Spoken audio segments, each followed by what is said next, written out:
अस्तिको न्यूमेरिकल पल्ट हो है सबैजनाले। अस्तिको न्यूमेरिकलमा के भयो थियो हाम्रो भन्दाखेरि यस्तो खाली थियो हामीसँग एउटा रिजिड थियो, एउटा रिजिड बार थियो नि हैन। यसको लेन्थमा कुनै पनि चेन्जेस आउँदैन जति स्ट्रेस लगाए पनि भनेको थियो है। त्यसपछि यो यतापट्टि के थियो, एउटा केबल थियो, टेन्सन केबल थियो। यसको चाहिँ लेन्थमा चेन्जेसहरु आउने भनेर हामीले यसमा आउने लेन्थ पनि निकालेको थियो। हामीले डेल्टा एल के लेखेको थियो मैले त्यो बेलामा, डेल्टा L1 लेखेको थिएँ है। यसको भ्यालु पनि निकालेको थिएँ मैले 1.875 mm। प्लिज त्यो न्यूमेरिकलको पेज पल्टौ है। आज म त्यहीबाट कन्टिन्यू गर्दैछु। अब के हुने रहेछ भन्दाखेरि हैन, एकदमै कस्तो ट्विस्टेड लजिक छ क्या। अब हेर है, यो रड चाहिँ रिजिड हुने भयो। अस्ति अब जस्तै यो पोइन्ट के थियो भन्दाखेरि यो पोइन्ट सी थियो हाम्रो। यो पोइन्ट सी थियो भनेदेखि यो शिफ्ट भएर सिधा लगेको थियो नि मैले, अनि यहाँ सी डैश बनाएको थिएँ नि। अनि मैले त्यो बेलामा भनेको थिएँ जब यसको लेन्थ कन्स्टेन्ट हुन्छ भने यो सिधा ठ्याक्कै तल सी डैश आउँदैन है। यो कसरी आउँछ मैले नि सुरुदेखि हेरेको छैन क्या, सिधै डिफ्लेक्सन पार्ट सुरुदेखि हेर्दा पनि कुनै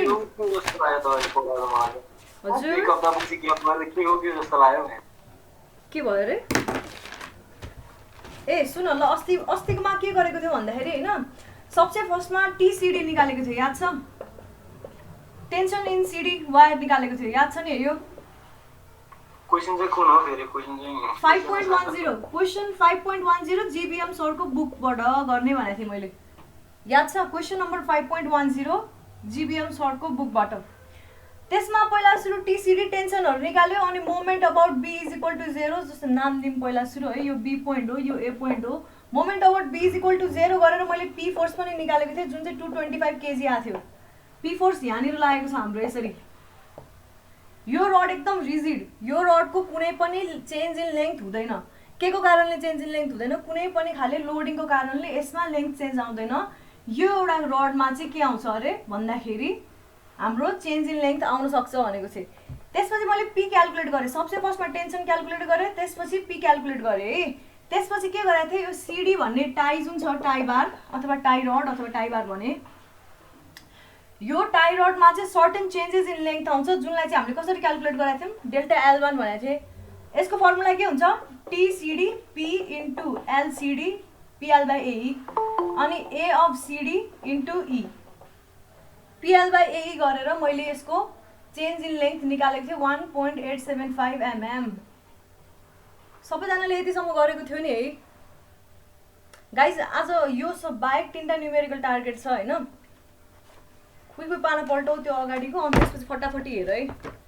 डेल्टा L1 भनेको के हो रे, यसको चेन्ज इन लेन्थ। यहाँनिर यसरी फोर्स अप्लाई गरिसकेपछि हेर, यसलाई यो रडलाई यसरी तानिसकेपछि सर्टेन डिस्टेन्स तल सर्यो यो, साथसाथै यसमा पनि टेन्सन क्रिएट भयो। यो टेन्सनको कारणले यो रड तन्कियो। यो रड चाहिँ खाली रोटेट मात्रै भयो, तन्किएन। यहाँ हिन्ज छ, यो हिन्जको अबाउटमा यो रड चाहिँ रोटेट हुने भयो। यो रडमा कुनै पनि चेन्जिङ लेन्थ आउँदैन, किनभने यसलाई रिजिड रड मानेको छ। यो चाहिँ के हो, फ्लेक्सिबल टेन्सन अथवा टाई रड हो। यतिसम्म भएको थियो। अनि यो टाई रडको कति लेन्थ चेन्ज हुन्छ हाम्रो डेल्टा L1 1.875 लेन्थले बढ्ने रहेछ। यो रड यसरी 1.875 ले बढ्ने रहेछ यो हैन। अब जियोमेट्रिकली यसलाई कसरी बुझ्ने, अनि हामीले यो पोइन्टको डिस्प्लेसमेन्ट, यो रड त अब कतै यतातिर पुगेको होला, यो सेन्टर लाइन मात्रै बनायो भने, यो सेन्टर लाइन हो नि, यो रड त पोइन्ट अब नयाँ पोइन्ट ए डैश यहाँतिर पुगेको होला नि। हामीलाई अब यो ए डैश चाहिएको छ क्या। क्वेसनले सोधेको यो रडको डिस्प्लेसमेन्ट एट पोइन्ट ए बाट ए डैशमा पुगेको होला, हामीलाई ए डैश चाहिएको छ। अब यो ए डैश कसरी निकाल्ने भन्ने कुरा हेर्दै छौ है। सबैजनाले सुनिरहेछ है। यतिसम्म त बुझ्यो है। सबसे फर्स्टमा टीसीडी निकालिसकेको छ, त्यसपछि moment about point B is equal to 0 गरेर पी फोर्स पनि निकाल्यौँ, एक्सटर्नल लोड हो यो। र त्यति गरिसकेपछि डेल्टा L1 पनि निकाल्यौँ। डेल्टा L1 भनेको के नाम दिएको छु मैले, यो रडको एक्सटेन्सन। अब अगाडि बढौँ है। त्यो पोइन्ट ए मा डिस्प्लेसमेन्ट कसरी निकाल्ने होला त भन्ने कुरालाई हेरौँ। अस्ति गरेको प्रोसेस ठिक थियो, अलिकति एक्सप्लेन गर्ने बेला म झुकिएँ है। त्यहाँ मल्टिपल एजम्पसन थियो क्या, त्यही भएर एकदमै चित्त बुझेन अस्ति। अब अहिले एजम्पसनलाई पनि त्यही एजम्पसन दिँदैछु, तर भ्यालिडेट गर्न खोज्दैछु म है। मैले टेन्सन त्यो रडको यो मात्रै बनाएँ है, स्ट्रेट लाइन फर्ममा बनाएँ ल। अहिले सी पोइन्टमा छ यो हाम्रो पोइन्ट। यो पोइन्टलाई के नाम दिएको छु? ए नाम दिएको छु।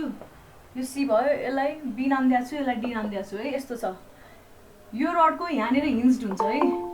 यो रिजिड रड भइसकेपछि इमेजिन गर यो रड हो, अथवा तिमी ढोकै इमेजिन गर। त्यो ढोकाको लेन्थ त चेन्ज हुँदैन नि, तिमीले लोड लाउँदाखेरि चेन्ज हुँदैन भनेर मान। अब त्यो ढोका चाहिँ सट्ट घुम्छ। कसरी घुम्छ? त्यो आर्क बनाएर घुम्छ कि घुम्दैन? जसको चाहिँ रेडियस के बराबर हुन्छ? त्यो रडको लेन्थ बराबर हुन्छ कि हुँदैन? यो ढोकालाई चलाउने भने यसरी हो कि होइन? यसरी स्विङ गर्न मिल्ने आर्क बनाएर घुम्छ भनिसकेपछि यो रड यो पोइन्टको अबाउटमा घुम्ने रहेछ। सर्टन आर्क यसरी बनाउला, यसले पनि बनाउने आर्क यस्तै नै होला भनिसकेपछि अब यो पोइन्टमा पुग्छ भनेर मान्न पाएँ मैले। ओहो हेर है, यो पोइन्टमा पुग्यो अरे, अनि यो चाहिँ यो पोइन्टमा पुग्यो अरे। हेर है, यो न्यू पोइन्ट भयो ए ड्यास, यसलाई मैले के नाम दिएँ? सी ड्यास नाम दिएँ। बुझिरहेछ? बुकले खालि बुकको क्वेसन एक्जाम्पल 5.3मा होला। 5.3मा यस्तै यस्तै क्वेसन छ, लजिक यस्तै यस्तै लाउनुपर्छ। त्यहाँनिर यो सी र सी ड्यासलाई ठ्याक्क पर्पेन्डिकुलर सिधा बनाएको छ क्या। यस्तो आर्क तरिकाले घुमिसकेपछि त यो पोइन्ट त यहाँ आउने भयो नि होइन? यो पोइन्ट त यहाँ आउने भयो। बुकमा चाहिँ सी ड्यासलाई सिधा मानेको छ। त्यो सिधा मान्न कुन बेलामा मिल्छ भन्दाखेरि यो एङ्गल एकदमै धेरै एकदमै सानो एङ्गलले मात्र रोटेट भएको छ भनेर मान्ने हो भने यो पोइन्टलाई पनि भ्यालिड गर्न मिल्छ, नमिल्ने होइन। तर हामीले यसै गरी यो बाङ्गै छ भनेर मानेर पनि यसलाई सल्भ गर्दा केही फरक पर्दैन है। यो ए ड्यास हामीलाई खोज्नुपर्ने छ, क्वेसन अनुसार ए ड्यास खोज भनेको छ। हाम्रो अब नेक्स्ट स्टेप के होला त? ए ड्यास डाइरेक्टली केही गरेर नै आउँदैन। यसलाई गर्नलाई के गर्न सकिन्छ भन्दाखेरि सिमिलर ट्रायङ्गल युज गर्न सकिन्छ। सिमिलर ट्रायङ्गल युज गर्नको लागि हामीलाई सी ड्यास थाहा हुनु पर्यो। सी ड्यास चाहिँ निकाल्न मिल्छ। कसरी मिल्ने रहेछ भन्दाखेरि यो टेन्सन रड यहाँनिर जुन सी थियो, अब यो टेन्सन रड तन्किएर सी ड्यासमा मिट भएको हो कि होइन? यो नयाँ टेन्सन रड हो नि त होइन? मतलब टेन्सन रडको नयाँ लेन्थ भनेको सी ड्यास डी भयो नि होइन? New length. गाइज हरेक पोइन्टमा बुझ्न खोज, जहाँनिर बुझिँदैन त्यहाँ टक्क सोधिहाल है। भनिसकेपछि यो टेन्सन रड अथवा टाई रडको नयाँ लेन्थ भनेको सी ड्यास डी हुने रहेछ। अब यो नयाँ लेन्थ कसरी आएको हो? पुरानो लेन्थमा पहिला जति लेन्थ एल थियो त्यसमा डेल्टा एल थपेर आएको। यो डेल्टा एल कति जति होला त यसमा हेर्दाखेरि भनेर निकाल्ने तरिका एउटै मात्रै छ हामीसँग। यहाँबाट यो पोइन्टबाट यसमा पर्पेन्डिकुलर तान्ने यसरी। यो पोइन्टबाट यसमा मैले पर्पेन्डिकुलर ताने, यो पोइन्टलाई मैले सी डबल ड्यास भने। हेर है, अब एकदमै एकदमै मेस्ड अप यो भयो है। अथवा यसलाई यसो पनि गर्न पाइयो, यो एक्सटेन्ड भएर डेल्टा एल यहाँनिर बढेको रहेछ भनेर माने मैले होइन? यहाँबाट फेरि पर्पेन्डिकुलर तानेर यसलाई बढाउने हुने नि यहाँनिर जोडिन्छ भनेर मान्न पनि पाइन्छ है। त्यसरी गर्नुभन्दा यसरी गरौँ, यो पोइन्टबाट यहाँनिर पर्पेन्डिकुलर तान्ने सी ड्यासमा, सी पोइन्टबाट सी ड्यासमा पर्पेन्डिकुलर तानिसकेपछि यो जहाँनिर पर्पेन्डिकुलर भयो नि यति लेन्थ र यो लेन्थ चाहिँ बराबर मानिन्छ। इभन त पर्पेन्डिकुलर छ यो बराबर मानिन्छ। किन मानिन्छ भन्दाखेरि अस्ति एउटाले भनेको थियो यो एङ्गल चाहिँ भेरी भेरी भेरी स्मल 5 भने मैले, यो एङ्गल चाहिँ एकदमै एकदमै 10 to 0 भइसकेपछि यो नि 90 डिग्री यो नि 90 डिग्री भन्न पाइयो। यो एकदमै सानो भइसकेपछि यो नि झन्डै झन्डै 10 to 90, यो पनि झन्डै झन्डै 10 to 90 भयो नि होइन? एकदमै सानो भइसकेपछि डिफ्लेक्सन 10 to 90 10 to 90 10 भनेको है त्यस्तो हुने भयो। त्यही भएर यसलाई पनि मैले 90 नै मानेको हो क्या। अस्तिको केसमा डबल 90 थियो, यहाँ मै झुक्किएँ होइन? त्यति मात्रै होइन, यहाँ अर्को यो रेडियल अजम्सन थिएन, मैले डाउनवर्ड सिधा अजम्सन गरेको थिएँ। पछि भइसकेपछि यो लजिक यति धेरैचोटि युज हुन्छ कि you'll be used to it, आफै अटोमेटिकली हुन्छ नि। अब यो लेन्थ कुनै एउटा रड छ भने यो रडको एक्सटेन्सन भइसक्यो अरे, अब एक्सटेन्ड भएर अरू नयाँ पोजिसनमा पुग्यो भने त्यो नयाँ पोजिसनको लेन्थ खोज्न के गर्ने भन्दाखेरि यहाँबाट टक्क पर्पेन्डिकुलर तान्छौ, यति भनेको एक्सटेन्सन भनेर लेख्छौ क्या तिमीहरूले। यति सजिलै लेख्न थाल्छौ, यो पछि भइसक्यो लजिकै बिर्सिन थाल्छ होइन? एक्चुअली गरेको चाहिँ त्यही हो है। अहिले यो त एमएममा आउँछ, कति एमएममा आउँछ यो एक्सटेन्सन भन्दाखेरि 1 point something एमएममा आउँछ क्या। यस्तो एमएममा क्यालकुलेसन, जब कि रड कति 4 मिटरको हुन्छ भनेको 4000 एमएममा 1 point something एमएमले आउने त्यो डिफ्लेक्सनले गर्दाखेरि कुनै पनि चेन्जेस यहाँनिर एकदमै सानोभन्दा सानो एङ्गुलर चेन्ज आउँछ भनेर अज्युम गरेको हुनाले यो दुईटालाई 90 मान्दा भयो है। भनिसकेपछि हामीले यो एङ्गल निकालिसकेको थियो अस्ति। भनेपछि यो कति रहेछ C dash C double dash भनेको कति रहेछ डेल्टा L1 रहेछ कि रहेनछ बुझिन्छ यति भनेको डेल्टा L1 रहेछ बुझिरहेको छ कि छैन भन न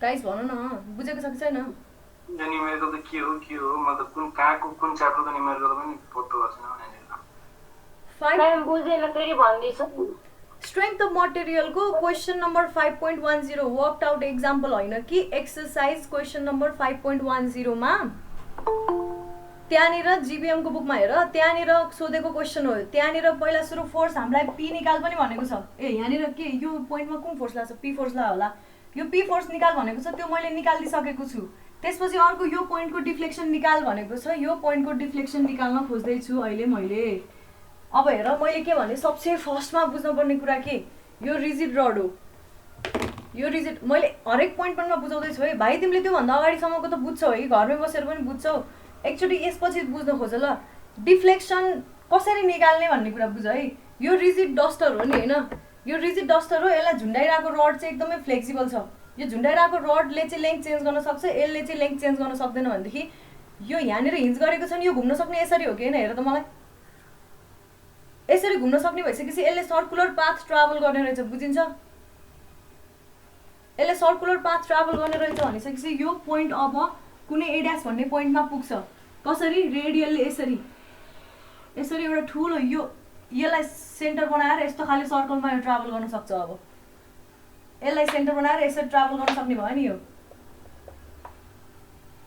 हिन्ज भइसकेपछि हो त्यही गरेको अहिले रेडियलली मैले यसलाई यसरी टक्कै यहाँनिर सारिदिएको ए ड्यासमा मेरो पोइन्ट चाहिँ के हो भन्दाखेरि यो देखाउनुको रिजन सिधा ए र ए ड्यास सिधा देखाउँदा नि मिल्थ्यो तर त्यो सिधा हुँदैन है सिधा किन हुँदैन अरे किन भन्दाखेरि यो त यसको त लेन्थ फिक्स छ नि त अब सिधा हुने भइसकेपछि हेर त यो त हाइपोटेनिस भएको भएन सिधा यसलाई सिधा मान्ने हो नि त हाइपोटेनिस त अभियसली लेन्थ भन्दा लामो हुनु पर्यो नि हैन त्यो हुँदैन त्यही भएर यो यसरी रेडियली ट्राभल गर्छ अनि यहाँनिरतिर आउँछ ए ड्यास भन्न खोजेको क्या यहाँ हुँदैन कि यहाँ हुन्छ भन्न खोजेको तर यो एङ्गल यति सानो हुन्छ कि तिमीले यसलाई पनि फेरि ए ड्यास मान्न पाउँछौ सिधा मान्न पाउँछौ भन्न खोजेको मात्रै हो त्यो बुझ्यो है बुझ्यो कि बुझेन यो मैले भन्न खोजेको कुरा अहिले यो बुझ्यो तिमीलाई एबाट ए ड्यासमा कसरी कति गयो भन्ने कुरा तिमीलाई पत्ता लगाउनु छ हैन यो डाइरेक्टली पत्ता लाग्दैन यहाँबाट किनभने यो हामीलाई त एक्सटेन्सन थाहा भएको डेल्टा एल थाहा हुने भनेको यसको मात्रै हो अरू यो पोइन्ट कति सर्यो यो पोइन्ट कति सर्यो अरू कुन कुन पोइन्ट कता कता कति सर्यो केही थाहा छैन तर हामीले के गर्न सक्छौँ भन्दाखेरि जियोमेट्री युज गरेर यो फिगरको जियोमेट्री युज गरेर यो पोइन्ट यहाँ अब नयाँ लोकेसनमा आउँदाखेरि यो सी जुन थियो यो सी ड्यासमा जब ट्राभल गर्दाखेरि यसरी रेडियलले है यो मैले यसलाई मेटेँ यसरी गएको मात्रै भन्न खोजेको हो र यो सीबाट सी ड्यासमा जाँदाखेरि यसले यो कति ट्राभल गर्यो भनेर निकाल्न सक्यो भने अटोमेटिकली सिमिलर ट्रायंगल युज गरेर यो पनि निकाल्न सक्यो नि हैन यो आइसकेपछि यो आउने भयो नि सिमिलर ट्रायंगल युज गर्ने हो नि बीसी सी ड्यास र बीए ड्यासमा सिमिलर ट्रायंगलको ल लगाइदियो भने ट्याक्क निस्किन्छ अब भनेपछि सी ड्यास निकाल्नु पर्ने रहेछ बुझ्यो सी ड्यासलाई कसरी निकाल्ने त भन्ने स्टेपतिर लाग्दैछु म अब त्यो बुझ्नको लागि यो रड कसरी तन्किँदो रहेछ भनेर बुझ्नुपर्छ के यो रड तन्किएर हेर यो रड पहिला यस्तो थियो यसको एक्सटेन्सन यस्तो हुन्छ पहिला तन्केर यति भइसकेपछि यो हिन्ज पनि अब पहिला यो पोइन्टमा थियो भने यो पोइन्टमा रड थियो भने अटोमेटिकली यतातिर सर्यो नि यहाँतिर सर्यो हैन यो पोइन्टमा सर्यो यहाँतिर पुग्यो भनिसकेपछि अब नयाँ एक्सटेन्सन कति हुने रहेछ भनेर हेर्नको लागि चाहिँ के गरेँ मैले भन्दाखेरि यो पोइन्टबाट फेरि बनाउँछु म है सँगसँगै हेर जुन पोइन्टमा बुझिँदैन टक्क सोधिहाल है पुरानो लोकेसन यो यहाँनिर छ यो डी हो यो सी हो नयाँ लोकेसनमा यो सर्यो यसरी कतै यो सी ड्यास यहाँनिर आयो यो ए ड्यास यहाँनिर आयो ए यहाँनिर आयो यसरी आयो अब मैले नयाँ लोकेसनमा कति सर्यो त्यो डेल्टा L1 त हामीलाई थाहा छ फर्मुला युज गरेँ मैले के फर्मुला PL/AE फर्मुला युज गरेँ अब पी भनेको यो केसमा टेन्सन हुन्छ TCD into LCD upon area of त्यो टाइरोड है इन्टु एक्स के अरे यो Young's modulus of tie rod use गरेर मैले डेल्टा एल1 त निकालिसकेँ। यो डेल्टा एल1 अब यो फिगरमा कसरी देखिन्छ भिजुअलाइज गर्न खोजेको, यो रड सिडी भन्ने रड अहिले नयाँ पोजिसन सी ड्यास डी छ कि छैन, यो हो कि होइन नयाँ पोजिसन यसको, यो पुरानो पोजिसन हो, अब यो पनि पुरानो पोजिसन हो। अब यसको डटेड फर्ममा देखाएँ मैले पुरानो पोजिसन है, पहिला यहाँ थियो अब नयाँ कहाँ छ, यहाँनिर छ। भनिसकेपछि अब के गर्नु पर्यो भन्दाखेरि यो निकाल्दाखेरि जहिले पनि तिमीहरूले याद राखिराख, यो पछि थ्योरी अफ स्ट्रक्चर्समा पनि खुब युज हुन्छ। जहिले पनि कुनै पनि रडको लेन्थ बढ्यो र त्यो रोटेट पनि भयो भने अब नयाँ यो रड त अब यो हो नि, यो सी ड्यास पोइन्ट हो, यो डी पोइन्ट हो अरे, अहिले यतिलाई मात्रै हेरेँ अहिले। अब यो कति पोइन्टले एक्सटेन्ड भयो, यो एक्सटेन्सन डेल्टा एल1 हो भने यो डेल्टा एल1 कति हो भनेर पत्ता लगाउन के गरिन्छ भन्दाखेरि यो सी पोइन्टबाट यो सी ड्यास डी जुन छ त्यहाँनिर पर्पेन्डिकुलर तान्ने। यो पर्पेन्डिकुलर यस्तो अज्युम्ड हुन्छ कि सकेसम्म यसलाई मात्रै पर्पेन्डिकुलर मान्ने होइन। अब सल्भै हुँदैन जियोमेट्री हाम्रो त, यसलाई पर्पेन्डिकुलर मानेर यसलाई पर्पेन्डिकुलर मानेन भने जियोमेट्री सल्भै हुँदैन। I wasted 2 weeks trying to solve that and it's unsolvable है। दुईटालाई पर्पेन्डिकुलर मान्नु पर्यो भन्नाले यहाँबाट यहाँ ड्र गरेको पर्पेन्डिकुलर, तर यो एङ्गल यति सानो छ अलमोस्ट इक्वल टु 0 भइसकेपछि ट्रायङ्गलमा तिनवटा एङ्गल्सको सम भनेको 180 डिग्री हो कि होइन, एउटा 90 डिग्री छ, अर्को अलमोस्ट 0 छ भनेपछि अर्को अटोमेटिकली 90 डिग्री हुने भयो। यसलाई पनि अलमोस्ट 90 मान्न पाइयो भन्न खोजेको, देखिँदैन कि क्या हो, अलमोस्ट 90 मान्न खोजेको भनिसकेपछि अब हाम्रो टोटल एक्सटेन्सन भनेको यति रहेछ क्या, यो नयाँ रडमा हाम्रो एक्सटेन्सन यति रहेछ भनेर बुझिन्छ है। यहाँबाट के गर्नु पर्यो अरे, यहाँबाट टक्क पर्पेन्डिकुलर हुने गरी एउटा लाइन तान्नु पर्यो होइन। अनि यो यहाँनिर सी डबल ड्यासमा छुन्छ भने यो सी ड्यास र सी डबल ड्यासले जति लेन्थ इन्डिकेट गर्छ त्यो लेन्थ भनेको चाहिँ एक्सटेन्सन हो, यो टाइ रडको एक्सटेन्सन हो। अब यति जति चाहिँ एक्सटेन्ड भएको भनेर मानिन्छ है। अनि किन भन्दाखेरि किन मान्यो, यो एङ्गल चाहिँ एकदमै सानो छ, यो एङ्गल एकदमै सानो भइसकेपछि यो लेन्थ भन्नु नै यो पनि रेडियली मुभ गरे जस्तै भयो नि होइन, रेडियली मुभ गरे जस्तै भयो। यो भनेको C double dash D is equal to C double dash D चाहिँ झन्डै इज इक्वल टु सिडी हुने भयो क्या यो केसमा, यो लेखिराख्दा हुन्छ C double dash D almost equal to CD हुने भयो। यो जियोमेट्री हेर्ने हो भने भनिसकेपछि हामीले अब यो यति लेन्थ भनेको हुन्छ कि इक्वल नै हुन्छ, सी र डी त सिडी र सी डबल ड्यास डी त इक्वल नै हुनुपर्ने, इक्वलै हो, यही छ क्या। अब तिम्रो हेर न इक्वलै हुनलाई त त्यति नै त्यो त हुँदैन कि इक्वल त कसरी हुन्छ हेर न, यहाँ ट्रायङ्गल फर्म भएको छ कि छैन, मानेको अलमोस्ट इक्वल हो, यो एङ्गल एकदमै अलमोस्ट इक्वल टु 0 भएको हुनाले एक्चुअल 0 हुन्छ त, एक्चुअली 0 हुने भए त्यो हिन्जबाट घुम्दैन थियो नि, यो एङ्गल चाहिँ एकदमै सानो हुने भएको हुनाले मात्रै अलमोस्ट इक्वल टु भनेको हो क्या, एक्चुअलमै इक्वल टु त हुँदैन क्या। स्ट्रक्चरमा एक्चुअल एब्सोल्युट भन्ने कुरा हुँदैन है, युजुअल्ली यस्तै असम्पसन्सहरू धेरैवटा गर्दै आइरहेको हुन्छ। हिजो आफ्नै लजिक चाहिँ त नबुझेर हिजो मैले त्यो पुकार दाइलाई पनि सोधेको थिएँ, एचओडी हो उहाँ होइन, अनि त्यो दाइलाई सोद्धाखेरि नि उहाँले पनि त्यही भन्दै हुनुहुन्थ्यो कि स्टुडेन्टलाई कति ठाउँमा झुक्काउने भनेर। लजिकै यस्तो छ क्या, यो एक्चुअलमा 0 त भएन, अनि धेरै ठुलो एङ्गल पनि अज्युम गर्न मिलेन, के गर्यौँ एकदमै सानो अलमोस्ट इक्वल टु 0 मानेर, जस्तै कि tan theta equals to theta गर्छौँ नि हामीले, यो त actually tan theta is equal to theta त कुन बेलामा 0 भएको बेला मात्रै हुन्छ, त्यो एङ्गल 0 हुन्छ भन्ने हुन्छ त हुँदैन नि होइन, त्यो त एकदमै सानो नियर टु 0 एङ्गल हुँदाखेरि मात्रै मानिन्छ भनेको हुनाले C double dash is equal almost equal to CD हुने भयो। भनिसकेपछि C dash is C double dash is equal to delta एल1 हुने भयो। यो जियोमेट्रीबाट लेख है, साइडमा यो डायग्राम बनाऊ अनि यो सँगसँगै लेख। भनिसकेपछि यो पनि 90 डिग्री मान्न पाइयो भनेको थिएँ मैले है। यो एङ्गल कति छ मैले क्यालकुलेट गरिदिएको थिएँ, कति छ भन त मलाई, बुझिरहेको छ सबैजनाले गाइस? एकदमै ठुलो इस्यु जसरी नलियो, हरेक पोइन्टमा बुझ्न खोज क्या, सबै एकैचोटि एज अ होल कन्ज्युम गर्न नखोज होइन, हरेक पोइन्टमा बुझ्दै जाऊ। अनि क्लासमा हरेक पोइन्टको कुरा ओके हुँदै गर्छ भने घरमा गएर हेर्दाखेरि तिमीले एज अ होल पिक्चर गर्न सक्छौ के। क्लासमा पनि गर्न सक्छ कतिजनाले। भन त यो बुझेको छ कि छैन यतिसम्म? सबसे फर्स्टमा के गरेँ मैले, टेन्सन निकालेँ, यो रडको टेन्सन निकालेँ, त्यसपछि यहाँनिरको फोर्स निकालेँ, त्यसपछि यो रडको एक्सटेन्सन निकालेँ फर्मुला हालेर। अब त्यो रडको एक्सटेन्सनलाई भिजुअलाइज गर्नलाई जहिले पनि कहाँ पछि सिभिल इन्जिनियरिङभरि नै युज हुने भनेको यो कन्सेप्ट एकदम धेरै युज कन्सेप्ट हो क्या। त्यही भएर मैले यो न्युमेरिकल गर्दाखेरि आफूले सर्ट गरिहालेँ होइन, ल सोच्दा दिमागमा आउँदै नै आएन, यहाँनिर गराउने बेलामा आयो।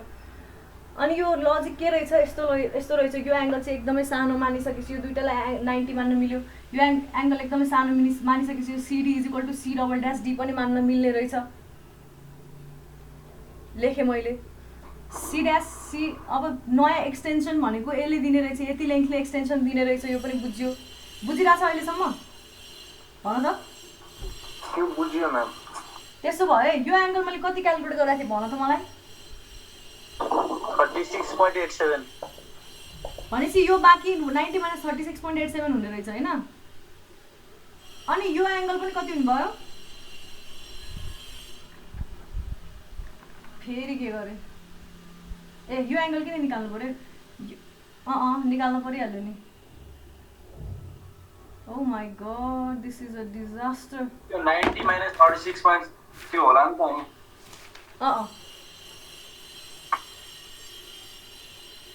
यो पनि 90 - 36.87 हुने भयो। अब यो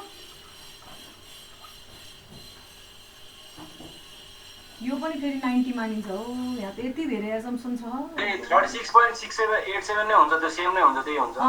36.87 हुने भयो यो है। अब यो ट्रायङ्गल हेरौँ, C ड्यास र C डबल ड्यास हेरौँ है। यो 36.87 हुने भयो। हामीलाई यो C dash C double dash भनेको डेल्टा L1 थाहा छ। अब यो निकाल्न सक्यो, C ड्यास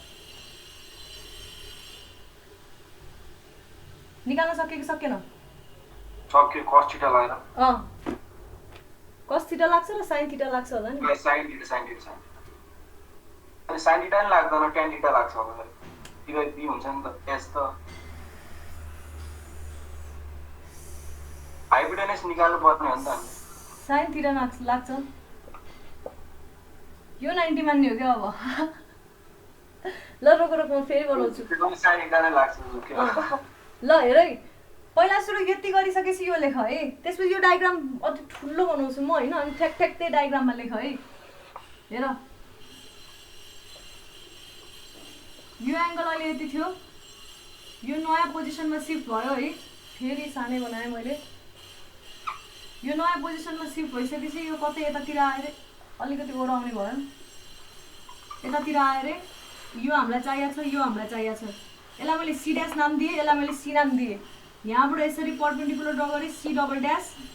यो पनि पर्पेन्डिकुलरै मान्न पर्यो।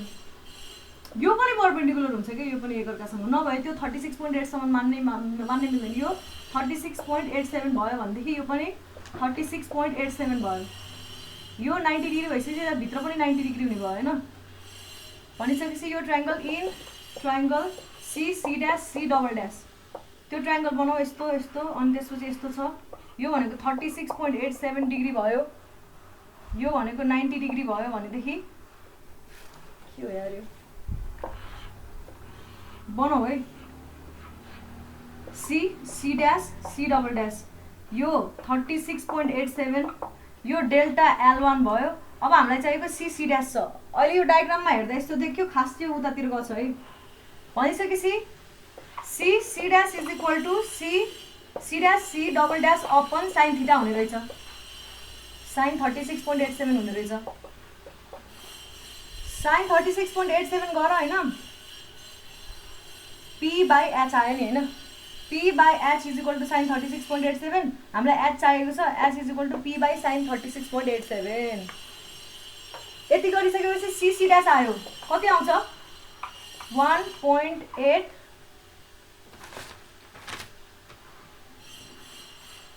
75 डिभाइड बाई sin 36.87 डिग्री।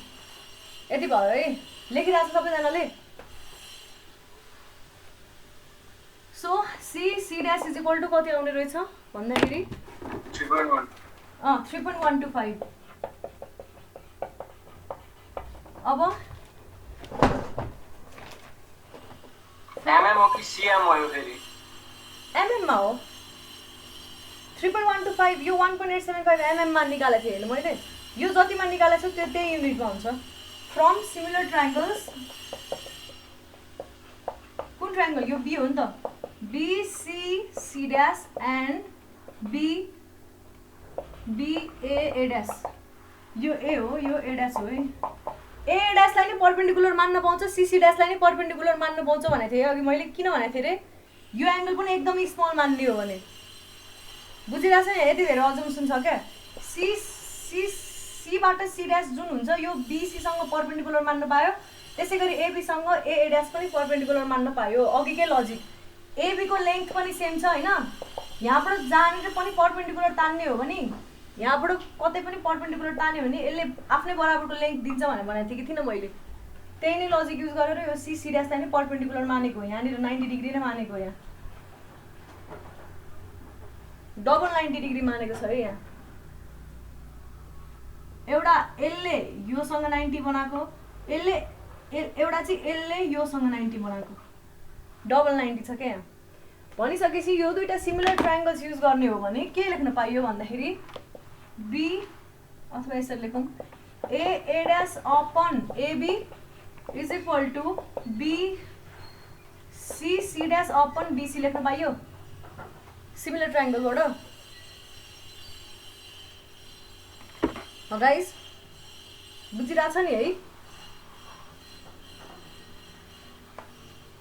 बुझेको छ कि छैन और A dash is equal to C dash को भ्यालु हालौँ 3.125 इन्टु AB भनेको 4 मिटर छ BC भनेको 2 मिटर छ ठ्याक्क डबल भ्यालु हुने रहेछ त्यो भनेको 6.25 mm यही हो एन्सर बुझ्यो नि है के गरेको अरे एकदमै स्मल एंगल हो भने यो लाइनबाट त्यो पुरानो जुन एक्जिस्टिङ छ त्यो पोइन्टबाट परपेन्डिकुलर तान्ने हो भने अब नयाँ लेंथ जुन जहाँनिर परपेन्डिकुलरली छुन्छ त्यो पनि त्यही लेंथ बराबर हुन्छ यो लजिक यहाँ युज भयो त्यसैगरी यो यसलाई पनि हेर यहाँबाट परपेन्डिकुलर तान्ने हो भने यसलाई परपेन्डिकुलर मान्न पायो यसलाई पनि परपेन्डिकुलर मान्न पाइयो किनभने यो स्मल एंगल छ भने मात्रै है यहाँबाट जुन परपेन्डिकुलर अर्को कुनै पोइन्टमा तान्यो भने यो लेंथ र यो लेंथ पनि इक्वल भन्न पाइयो यो लेंथ जति छ यो पनि त्यति नै लेंथ भनेर मान्न पाइयो एउटा लजिक भयो त्यसपछि यो एकदमै सानो एंगल छ भने यो 90 भइसकेपछि यसलाई पनि 90 भनेर मान्न पाइयो त्यही गरेको छ यो पनि 90 भयो त्यहाँबाट यो निकाल्यो त्यहाँबाट यो पनि निकाल्यो अनि टक्क ट्रायङ्गल रुलहरु फलो गरेर हामीले डिफ्लेक्सन हरेक पोइन्टको निकाल्न सक्यौं है बुझिरहेछ सबैले बुझ्यो यो पछाडिको सबै बुझ्यो अगाडिको थोरै भन्ने अगाडिको के थियो अगाडिको त्यो एंगलहरु निकालेको त्यो P निकालेको P निकाल्नलाई के गरेछु अगाडिको त अब अगाडिको त मैले नि रोको है न्युमेरिकल पल्टाइहाल्छु त्यो त बुझिन्छ आफै त्यही त त्यो त बुझिन्छ के हेर न के छ भन्दाखेरि सिग्मा सिडी दिएछ हैन हामीलाई क्वेशनले सिग्मा सिडी दिएको छ सिग्मा सिडी भनेको TCD अपन त्यसको क्रस सेक्सनल एरिया हो फोर्स अपन एरिया त्यहाँबाट TCD आयो है त्यसपछि समेसन यो पोइन्टको अबाउटमा मोमेन्ट लिऊ यो फोर्स एउटा आउँछ यो फोर्स अर्को आउँछ यो फोर्सलाई रिजल्भ गरेर मोमेन्ट लिऊ यसको कम्पोनेन्ट एउटा यतातिर हुने भयो यसले दिने मोमेन्ट 0 हुने भयो यसले चाहिँ सर्टेन मोमेन्ट दिने भयो यसको मोमेन्ट र यसको कारणले यहाँनिर जुन P फोर्स छ त्यसको कारणले आउने मोमेन्टलाई ब्यालेन्स गर्ने हो भने स्ट्याटिक इक्विलिब्रियमको इक्वेसन युज गर्दाखेरि P को भ्यालु पनि टक्क आउने भयो summation moment about point B = 0 moment about point जुन सुकै पनि टेन्सन चाहिँ कसरी भन्नुभयो त्यो त टेन्सन चाहिँ थाहा भएन के टेन्सन कसरी त्यो वायर के हुन्छ त्यो वायर एक्सटेन्ड हुन सक्छ भनेको छ हैन कस्तो टेन्सन कसरी भन्नाले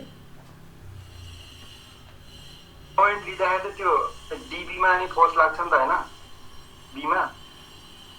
B मा पनि रियाक्सन आउँछ नआउने हैन रियाक्सन आउँछ तिमीलाई यसरी आउँछ रियाक्सन त्यो मैले त्यहाँ लेखेको पनि थियो होला त्यो बेला भनेको पनि थियो होला यहाँनिर RBY पनि आउँछ RBX पनि आउँछ होला सायद हाम्रो किनभने हिन्जले दिन सक्ने भने दुईटै खाले रियाक्सन हो नि हैन RAX र RAY अथवा RBX र RBY तर त्यो अहिले हामीलाई मतलब छैन क्वेशनले रियाक्सन पनि निकाल भन्छ भने बल्ल रियाक्सन निकाल्ने नभए रियाक्सन निकालेर बस्नु पर्दैन अस्ति पनि भनेको थिए त्यही भएर यो पोइन्टको अबाउटमै मोमेन्ट लिदिने अरू कुनै पोइन्टको अबाउटमा मोमेन्ट लियो भने यहाँनिरको रियाक्सन फोर्सलाई नि कन्सिडर गर्नुपर्छ तिमीले। यो रियाक्सन फोर्स पनि अननोन, जस्तै कि यो पोइन्टमा मोमेन्ट लियो भने यो रियाक्सन फोर्स अननोन छ हैन, यो पी पनि अननोन छ, अनि यो भएको टेन्सन चाहिँ नोन छ, त्यसको पोइन्टमै लिएपछि यो टेन्सनको कारणले मोमेन्ट नदिने भयो। त्यही भएर अब यो पनि अननोन यो पनि अननोन भएपछि सल्भ गर्न गाह्रो हुने भयो। त्यही भएर एउटा कुनै पोइन्टमा ताकि यो अननोन कुरा चाहिँ 0 होस् भन्ने तरिकाले एमबीमा मोमेन्ट लिएको हामीले, पोइन्ट बीमा मोमेन्ट लिएको एमबी। बुझिरहेछौ? त्यसरी मोमेन्ट लिएको हो। मोमेन्ट लिने तरिका त पहिलाकै जस्तो हो, तिमीलाई जे चाहिएको छ त्यो निकाल्नु। जस्तै कि फ्रेममै पनि के त तिमी फ्रेममा अब तिम्रो यहाँ पनि रियाक्सन हुन्छ, यहाँ दुईटै रियाक्सन हुन्छ, यहाँनिर दुईटै रियाक्सन हुन्छ। तिमीले यो पोइन्टमा मोमेन्ट लियो भने यो फोर्स आउँदैन हैन, यो अननोन भए पनि केही फरक परेन, यो भ्यालु आइहाल्यो। त्यसो फेरि यो पोइन्टमा मोमेन्ट लियो भने यो भ्यालु आउने भयो। त्यसरी गर्छौ नि त, अरू फोर्सेसहरू नि होला। अनि मलाई एउटा कुरा भन नि त कसैले, ल एकदमै एउटा कुरा चाहिँ के भन्दाखेरि यो त क्लियरली इक्विलिब्रियममा मतलब यो त क्लियरली मुभ भएको छ कि छैन? ए पोइन्टबाट ए ड्यास पोइन्टमा मुभ भएछ है, यो सीबाट सी ड्यास पोइन्टमा मुभ भएछ, बीमा मात्रै स्ट्याटिक कन्डिसनमा छ भनेदेखिबाट यो बडीमा किन स्ट्याटिक इक्विलिब्रियमको इक्वेसन लगाइरह होला भन त?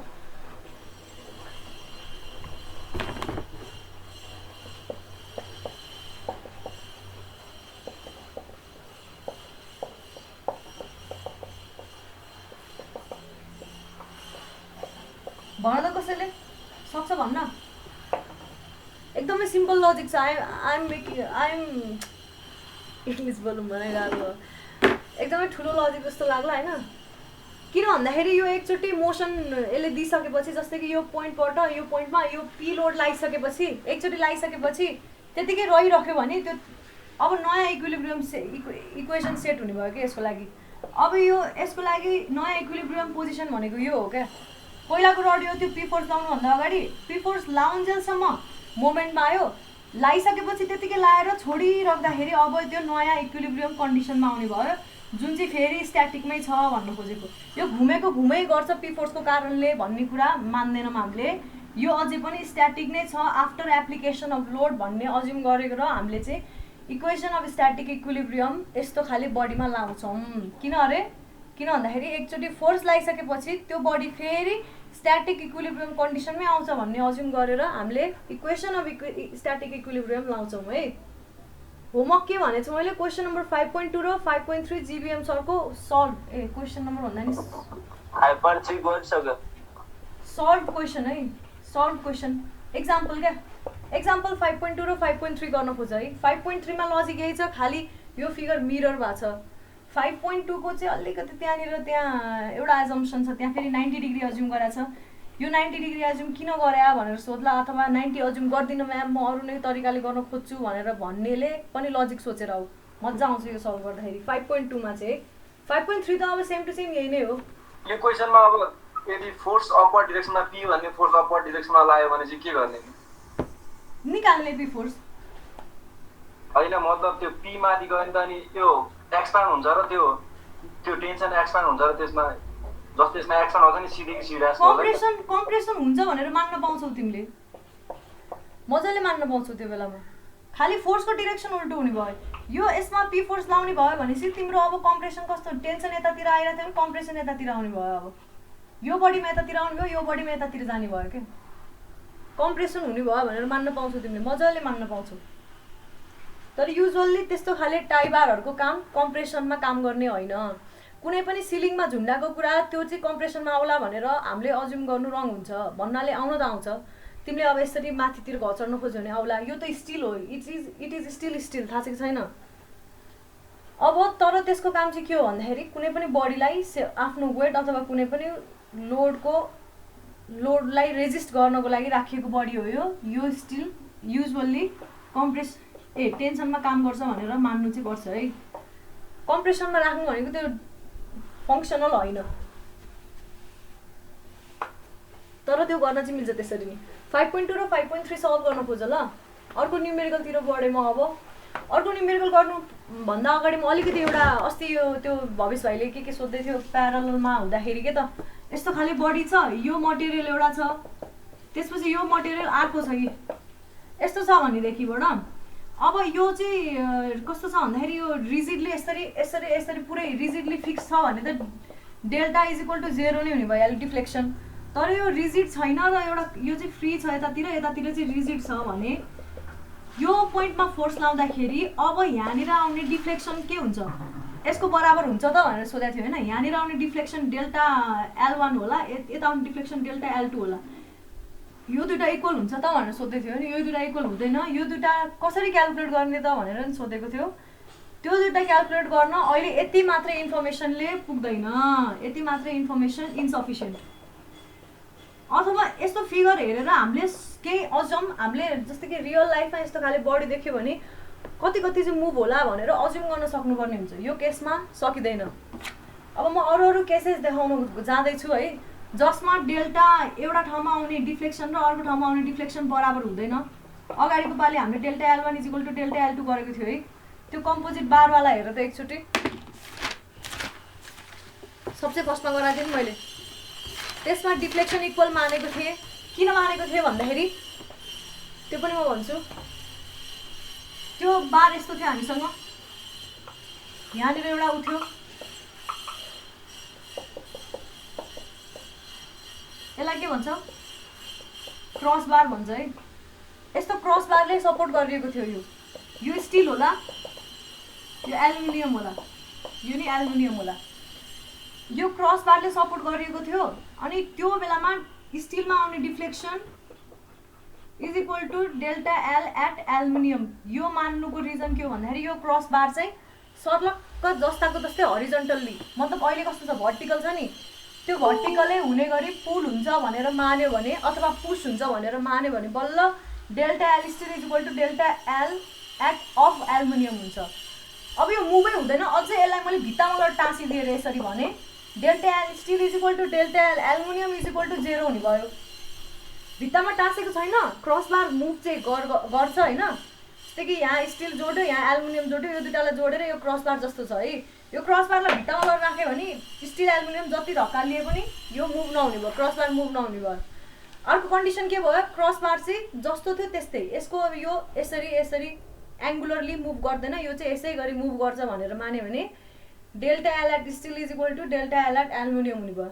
तर यसले सर्टेन एङ्गल यसरी बनाउन सक्ने रहेछ भने, यो क्रस बारले सर्टेन एङ्गल बनाउन सक्ने रहेछ। यो क्रस बार अब यसै गरी ट्रान्जिसन नहुने रहेछ भने त्यस्तो नभएर कस्तो हुने रहेछ अरे भन्दाखेरि यस्तो हुनसक्ने रहेछ अरे, यस्तो हुनसक्ने रहेछ कि यस्तो हुनसक्ने रहेछ भने अब एल्युमिनियममा आउने डिफ्लेक्सन र स्टिलमा आउने डिफ्लेक्सन सेम रहन्छ, रहँदैन नि होइन। हेर त यहाँ क्रस बार नै अब के भयो, सर्टेन एङ्गलमा ट्विस्ट भइसकेपछि, टिल्ट भइसकेपछि स्टिलमा आउने डिफ्लेक्सन र एल्युमिनियममा आउने डिफ्लेक्सन सेम हुँदैन।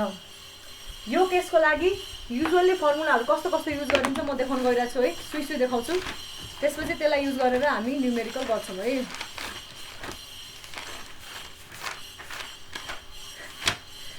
ल हेर है,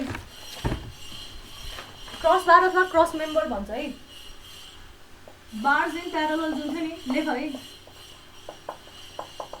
यो बेलामा के हुन्छ अरे रिजिड बार अथवा क्रस मेम्बर अथवा यसलाई सिम्पली रिजिड बिम पनि भनेर दिया हुन्छ है कहिलेका क्वेसनमा। मे not always be as they were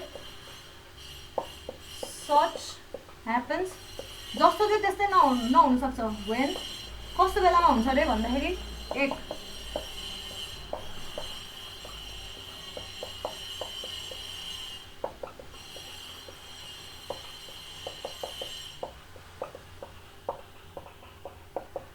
job load axis of सिमेट्रीबाट pass हुँदैन, अर्को भनेको A1 E1 L1 and A2 E2 L2 are not same, certain relation हुन सक्छ है।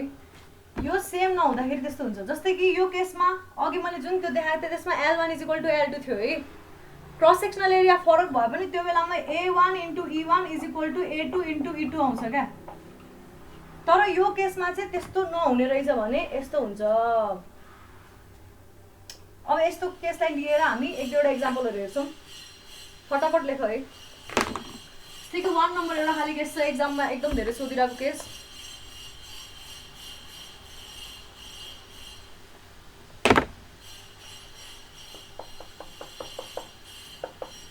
यस्तो छ, यो एउटा रड भयो, यो अर्को रड भयो, यो अर्को रड भयो, तिनटैको लेन्थ एल छ है। अहिले फरक लेन्थ मान्दा पनि हुन्छ, अहिले मैले सेम लेन्थ माने। एक्जाम्पल मात्रै हो, कसरी सल्भ गर्ने भन्ने देखाउन खोज्दैछु है म। अनि यो चाहिँ यसरी क्रस बारमा, यो चाहिँ क्रस बार भयो यसको लागि। यो क्रस बार अब सिधै यसरी तल झर्छ, यसरी माथि नै सर्छ भन्ने अज्युम गर्न मैले गरिनँ। के गरेँ, यहाँ हिन्ज राखिदिएँ। अब यो क्रस बार चाहिँ यसरी रोटेट हुनसक्छ भनेर माने मैले। हिन्जको अबाउटमा यसरी क्या, मेरो हात हो भने क्रस बार हो भने यसरी रोटेट हुनसक्छ भनेर मानेर अहिले मैले भनेदेखिबाट अब यसको नयाँ पोजिसन यस्तो हुनसक्ने रहेछ है। भने अब यसको डिफ्लेक्सन यति हुने भयो, यसको डिफ्लेक्सन यति हुने भयो र यो लेन्थको डिफ्लेक्सन यति हुने भयो। बेग्ला बेग्ला लेन्थले extension delta L1 equal to delta L2 equal to delta L3 हुने भएन क्या यो केसमा। हेर त, डेल्टा L1 क्लियरली थोरै छ, डेल्टा L2 अलिक बढी छ, डेल्टा L3 अलिकति बढी छ। चाहे यो स्टिलको होस्, चाहे यो एल्युमिनियमको होस्, चाहे यो कप्परको होस्।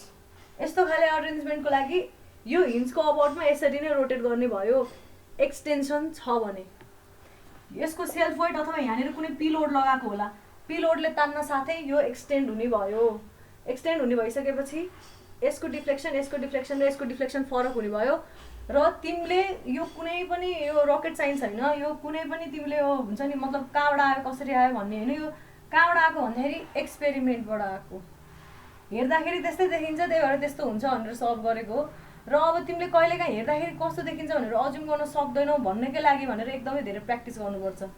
यस्तो खाले क्वेसन आउँछ र यहाँनिर बाहिरपट्टि हिन्ज छ भने हेरै, तिनटैको बाहिरपट्टि हिन्ज छ र यसरी लोडले तानिरहेछ भने यो डाउनवर्ड यसरी एक्सटेन्ड हुन्छ। चाहे यो स्टिलको बनोस्, एल्युमिनियमको अथवा कप्पर अथवा ब्रास अथवा ब्रोन्ज जेसुकैको बनोस्, delta L1 delta L2 delta L3 यसरी ट्रायङ्गुलर बन्ने भयो। एक्चुअलमा यो सिधा हुँदैन, अहिले भर्खर मैले भनेको थिएँ एक्चुअलमा यस्तो सिधा हुँदैन। कस्तो हुन्छ अरे, यो पोइन्टबाट यसरी रेडियली मुभ गर्छ है, तर हामीले परपेन्डिकुलर मान्छौँ। अब यो र यो त निकाल्न सकिन्छ नि होइन।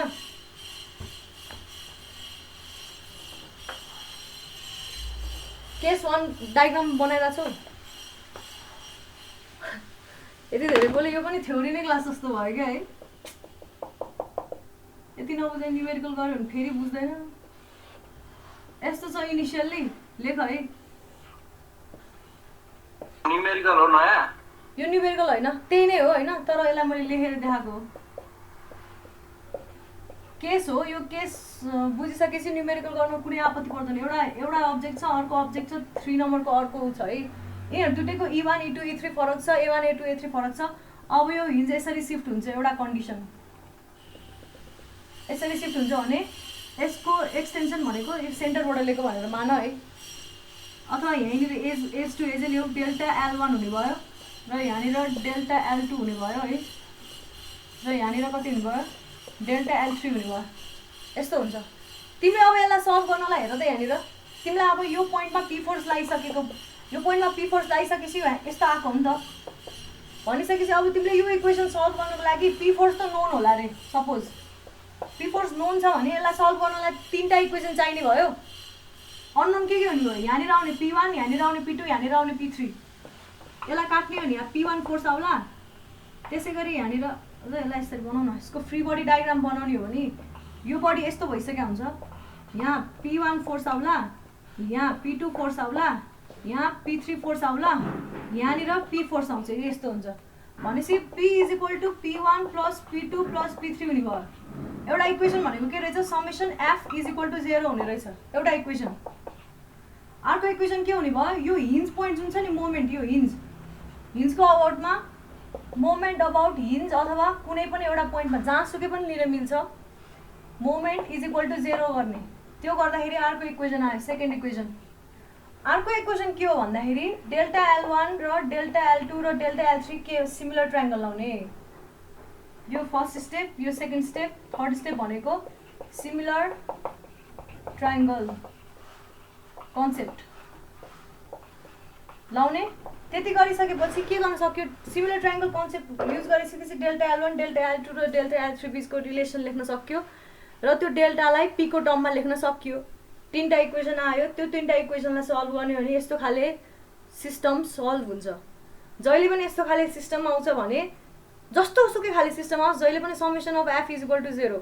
सबसे अगाडिको क्वेसन नम्बर 1 गरेको याद गरौ। पहिला सुरु त्यो एजेसमा रियाक्सन बाहिरतिर एउटा कुनै अननोन फोर्स छ भने त्यो फोर्स कसरी निकालेको थियौँ, समेसन अफ फोर्स अबाउट जुनसुकै एक्सिस होस्। अब यहाँ त एक्स एक्सिसतिर कुनै पनि फोर्स छैन, त्यही भएर वाइ एक्सिसको अबाउटमा summation of F about Y, यो केसमा वाइ इज इक्वल टु 0 गरेँ। एउटा इक्वेसन त्यो भयो।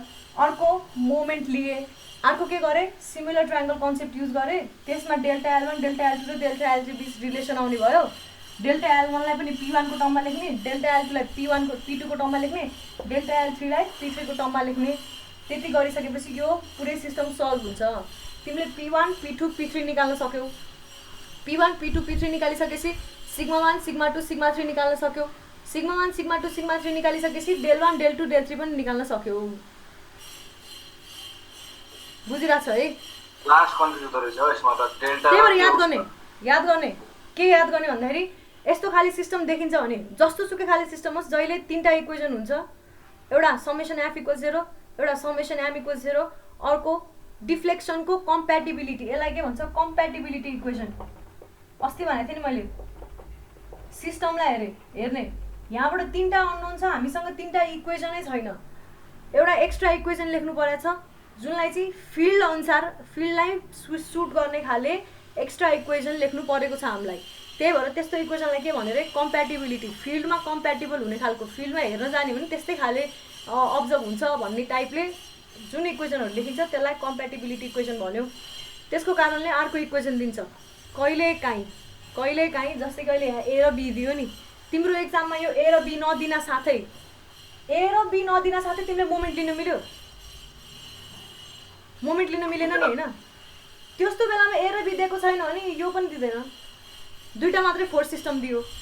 अब दुईटा फोर्स सिस्टम दिइसकेपछि तिमीले के गर्नु पर्यो, समेसन f इक्वल्स 0 गर्नु पर्यो, अर्को यो कम्प्याटिबिलिटी कन्डिसन युज गर्नु पर्यो। बुझ्यौ? इक्वेसन ओभरअल यही तीनटा हो, कुन युज गर्न मिल्छ कुन युज गर्न मिल्दैन आफूले आफूलाई सुट गर्ने। यो एउटा कन्डिसन भयो।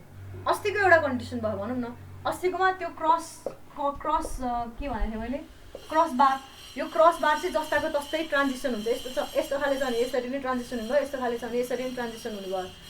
यो केसमा चाहिँ क्रस बार यसरी मुभ हुने भयो। तिमीले अस्ति सोधेको यो एल सेपमा थियो नि, अब मलाई भन एल सेपको यतिकै सल्भ गर्न सकिन्छ त?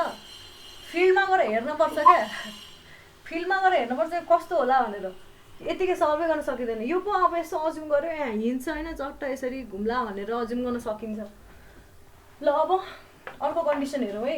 यो लेख्यो नि है, लेख ल प्लिज है, लेख, यो याद पनि गर। एकछिन लेखेको छ, एकछिन कम्प्याटिबिलिटी कन्डिसन कसरी लगाउने? फिल्ड हेर्ने, कम्प्याटिबिलिटी कन्डिसन गर्नको लागि जहिले पनि फिल्डमा हेर्ने अनि इमेजिन गर्ने हो। यसमा हेर, यो हिन्जको अबाउटमा रोटेट हुन्छ, अभियसली रोटेट हुन्छ। फोर्सले कुनै फोर्सले तानिरहेको छ, हेर न यो बडी यतापट्टि स्ट्रिङ छ, यहाँनिर स्ट्रिङ छ, यहाँनिर स्ट्रिङले झुन्डाइरहेको छ, यसलाई अहिले ब्यालेन्समा छ।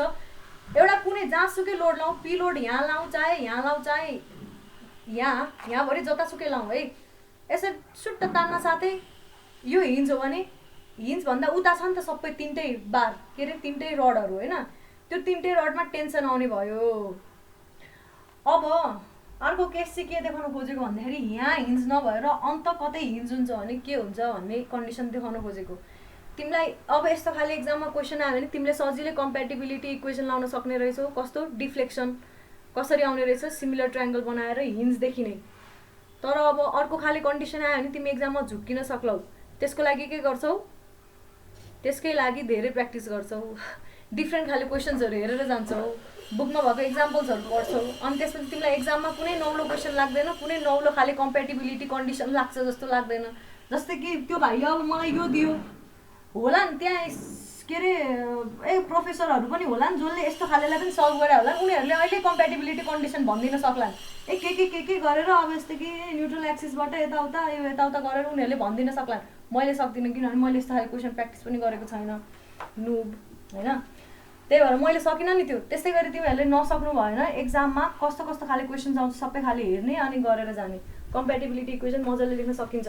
एउटा यो कन्डिसन भयो है। अर्को 2 नम्बरमा के अरे ठ्याक्क एन्डतिर हिँड्छ छैन र बिचतिर हिँड्छ भने के गर्छौ?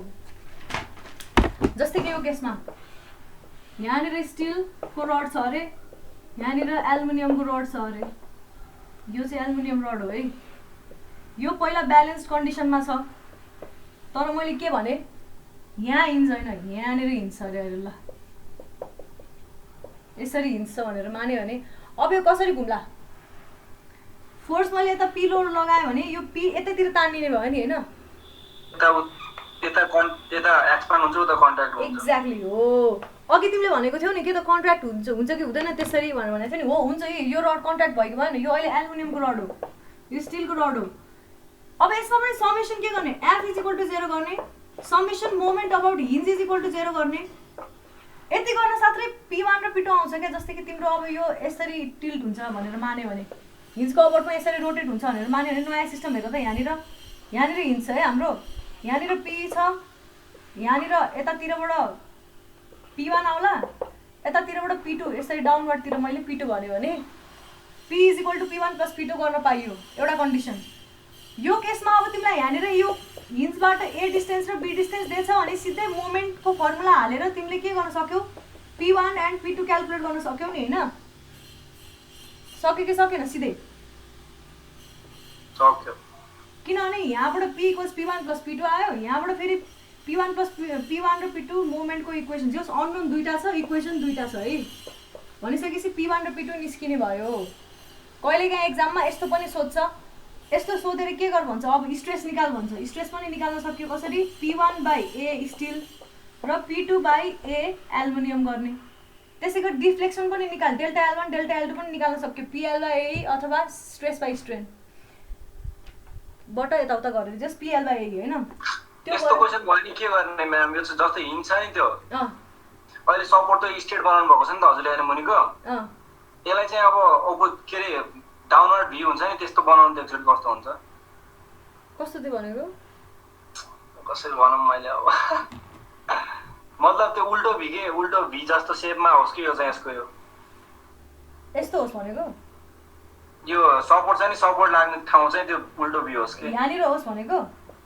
यस्तो होस् भनेको? माथितिरबाट लागोस् भनेको? त्यस्तो होइन सपोर्टकै तलबाट लाग भन्छ।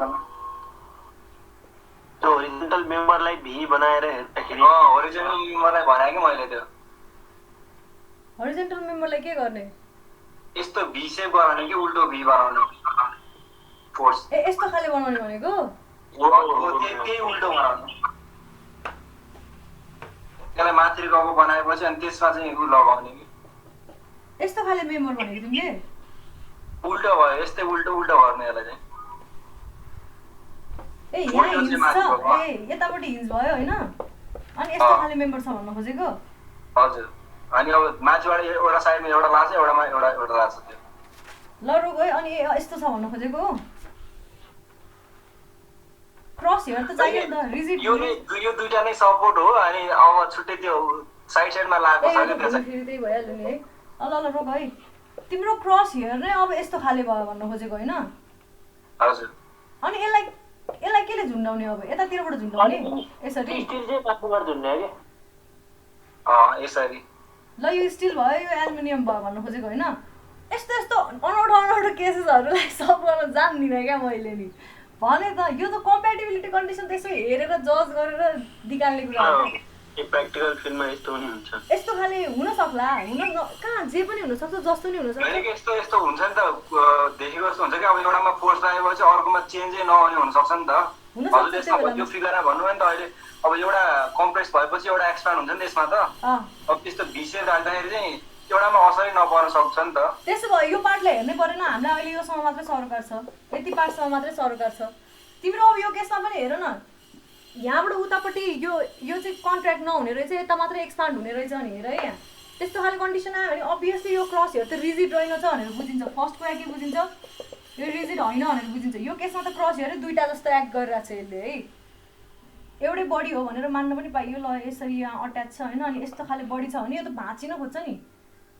यो तन्किएर तिमीले यहाँ यसरी लोड लायो भने यो त यसरी भाँचिन खोज्छ, एकतिरको जस्ताको जस्तै रह्यो, एकतिरको यस्तो हुन्छ। त्यही नै गर्ने हो।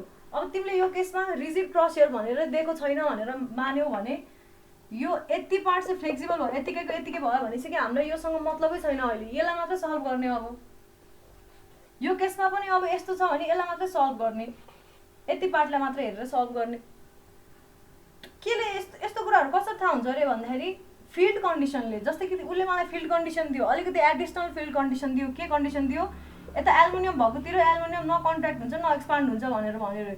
किनभने यो रिजिड क्रस हेयर चाहिँ के हुने रहेछ, जस्ताको जस्तै बस्ने रहेछ, यति पार्ट चाहिँ रिजिड हुने रहेछ, यति पार्ट चाहिँ फ्लेक्सिबल हुनु पर्यो नि। अब अभियसली नभए त्यो स्टिल तन्किँदैन नि, कि त ओभरअल मुभ हुनु पर्यो, हिन्जको अबाउटमा यसरी रोटेट हुनु पर्यो। यो रिजिड भइसकेपछि त यसरी रोटेट हुनु पर्यो नि होइन, जस्ताको जस्तै। यो मेरो बडी यस्तै छ भने यसरी नै रोटेट, यो यस्तो छ भने यसरी नै रोटेट त हुनु पर्यो नि होइन। यो आफैमा यसरी बाङ्गिनु चाहिँ भएन, यसरी रोटेट चाहिँ हुनु पायो। मैले क्रस हेयर अघि भन्न खोजेको कुरा नि त्यही हो, यसरी यसरी मुभ गर्नु पायो, यसरी यसरी रोटेट हुनु पायो, तर यो आफैमा यसरी बाङ्गिनु भएन क्या। तिमीले दिएको क्रस हेयर नै यस्तो खाले छ भने र एकतिरको रिजिड हुने भयो, एकतिर केही मुभ नहुने भयो, अर्कोतिर मुभ हुने भइसकेपछि त्यो क्रस हेयर पनि रिजिड भएन, आधा पार्टको नन रिजिड रहेछ भनेर बुझ्नु पर्यो र यति पार्टको लागि सल्भ गर्नु पर्यो है त। उसले सोधे कि हो यही त होला नि है। सेकेन्ड कन्डिसनमा के भन्नु पर्ने त त्यही भन्नु न। मैले मेन कम्प्युटरको भने कम्प्याटिबिलिटी इक्वेसन भने के हो कि खास कस्तो इक्वेसन नै गर्दैन, एउटा इक्वेसन कस्तो हुन्छ कि कम्प्याटिबिलिटी इक्वेसन भनेको फिल्डसँग म्याच हुने इक्वेसन हो। म भन्छु तिमीलाई अहिले डिफ्रेन्ट न्युमेरिकल आउँछ, ल रोक है। फिल्डसँग म्याच हुने इक्वेसन अहिलेको लागि ल रोक है। यहाँनिर यो कन्डिसन अहिलेको ड्रइङ गर्यो, गर्यो। त्यो ड्रइङ गरिसकेपछि लेख। सबसे फर्स्टमा के गर्नु पर्यो, summation F is equal to 0। यो के अरे एफबिडी पनि बनाऊ है। यस्तो खाले सिस्टम हुन्छ, यहाँ हिँड्छ भने हाम्रो फोर्स पी यहाँ लागेको छ, यतातिर मैले पी के नाम दिएँ, जे नाम दिए नि हुन्छ, P1 P2 जे भने नि हुन्छ है। ल P1 भने यहाँनिरलाई P2 भने मैले। So F is equal to 0, P1 plus P2 is equal to P हुने भयो एउटा इक्वेसन। त्यसपछि समेसन एम अबाउट हिन्ज अथवा जुनसुकै पोइन्टमा लिँदा नि हुन्छ हुन चाहिँ है, किनभने इक्विलिब्रियममा आइसकेपछि जहाँ जुन पोइन्टमा नि मोमेन्ट इक्वल 0 हुन्छ भनेर मानिन्छ। समेसन अफ मोमेन्ट है, नट मोमेन्ट।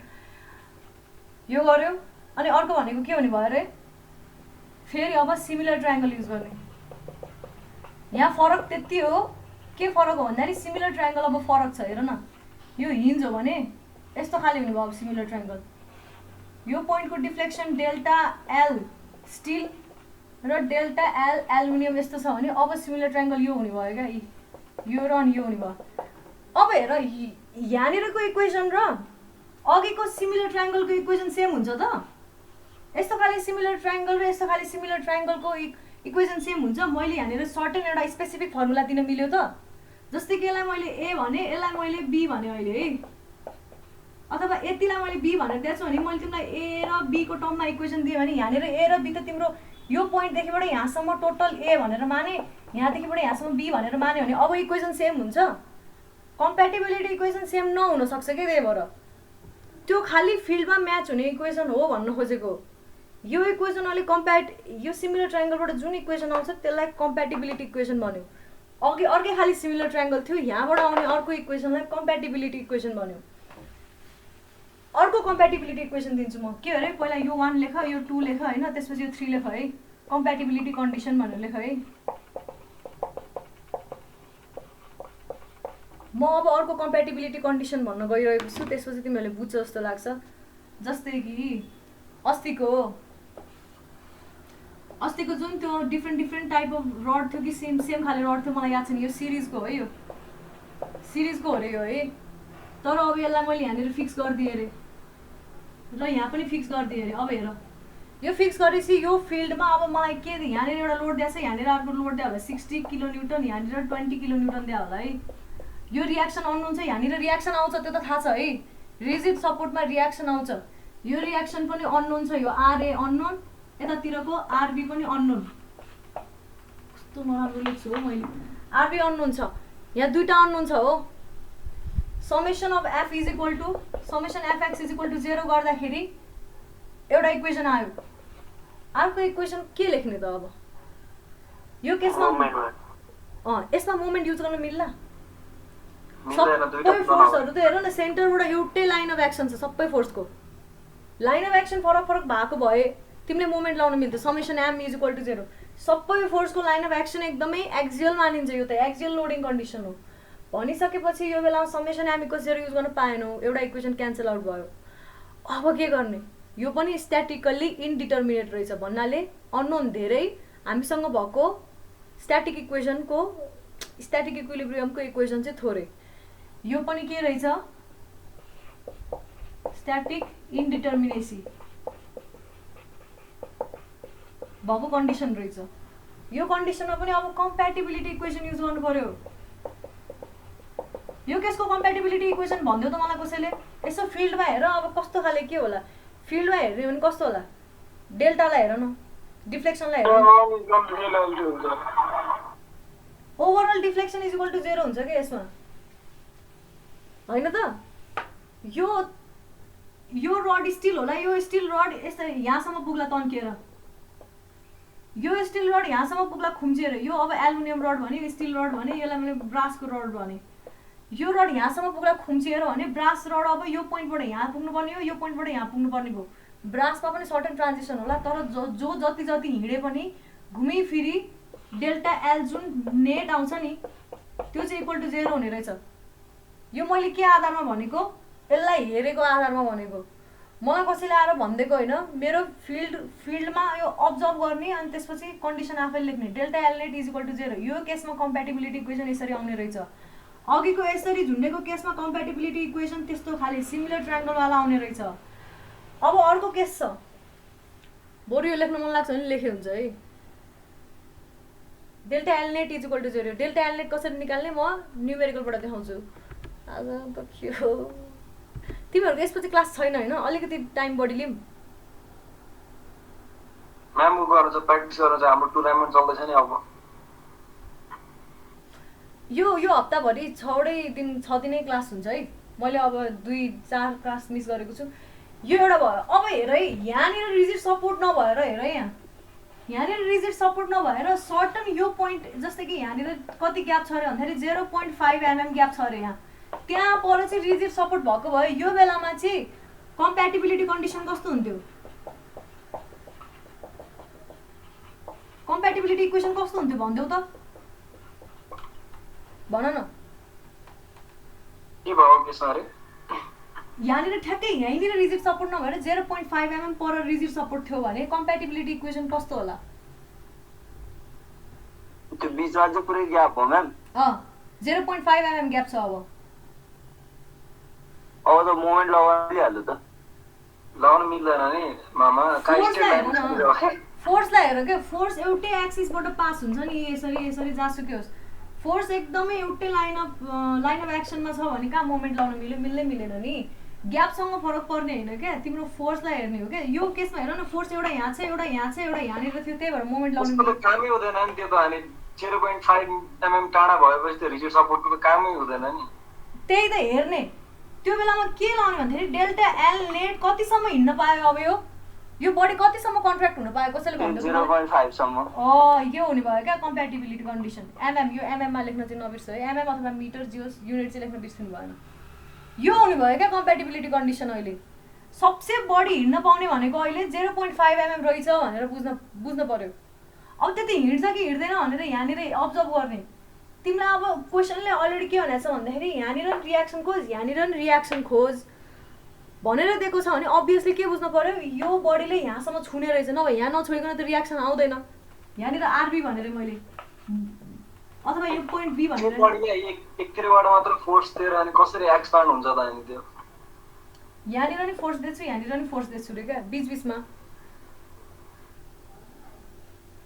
कुनै फोर्स दियो होला किन एक्सपान्ड नहुन्छ जसरी नै एक्सपान्ड हुन्छ नि कम्पोजिट बडी हो यस्तो खाले कम्पोजिट बडी हो मैले यो पोइन्टमा सर्टन फोर्स दिएर अथवा यही पोइन्टमा यहाँनिर यसरी यो भयो हैन कम्पोजिट बडी छ यो मार्करको बिर्को खोले यसरी यहाँनिर फोर्स दिएर अब यो टक्क अलिकति खुल्यो ठ्याक्क भित्तामा छोयो भित्तामा छोइसकेपछि बल्ल रियाक्सन आउने भयो तिमीलाई क्वेसनले अलरेडी सोधिसकेको छ यहाँ आर र आरबी क्याल्कुलेट गर अथवा reaction at A and B calculate गर भनेर सोधेको छ भने कम्प्याटिबिलिटी इक्वेसन यस्तो हुने भयो किन यस्तो हुने भयो बी पोइन्टमा नछोइकन यहाँ त रियाक्सन आउँदैन नि त फ्री एन्ड हो अहिलेको लागि। नछोइकन रियाक्सन आउँदैन, रियाक्सन क्यालकुलेट गर भनेको छ भने त्यहाँ छुने रहेछ भनेर यो कम्प्याटिबिलिटी कन्डिसन इक्वेसन युज गर्नु पर्यो। यस्तै हो सबै कम्प्याटिबिलिटी इक्वेसन भनेको यस्तै हो। अब म न्युमेरिकल गराउँछु एउटा। एकान्त ताली बजा जस्तो कुरा भयो त। कस्तो भन न भाइ, तिमी एकदमै के भन्छ त्यसलाई ठुल्ठुलो क्लेम गर्यौ। कस्तो एक हातले ताली बजा? होइन कि मलाई चाहिँ हेर्ने चाहिँ कस्तो लाग्यो भने चाहिँ त्यहाँ एकतिरबाट मात्र फोर्स दिएपछि त्यस्तो एक्सपान्ड नहुनु पर्ने जस्तो फिल भयो कि। एकतिरबाट यसरी सोच न ल।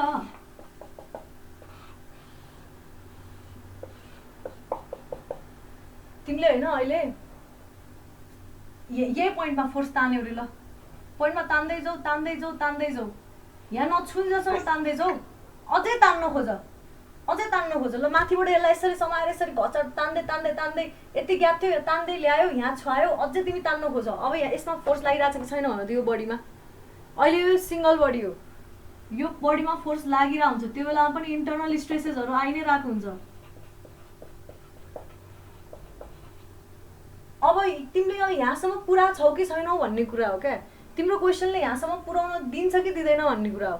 मैले अलरेडी के भनिसकेको छु, यहाँनिर रियाक्सन निकाल भन्यो भने अभियसली यहाँसम्म पुऱ्याउनु पर्यो नि होइन।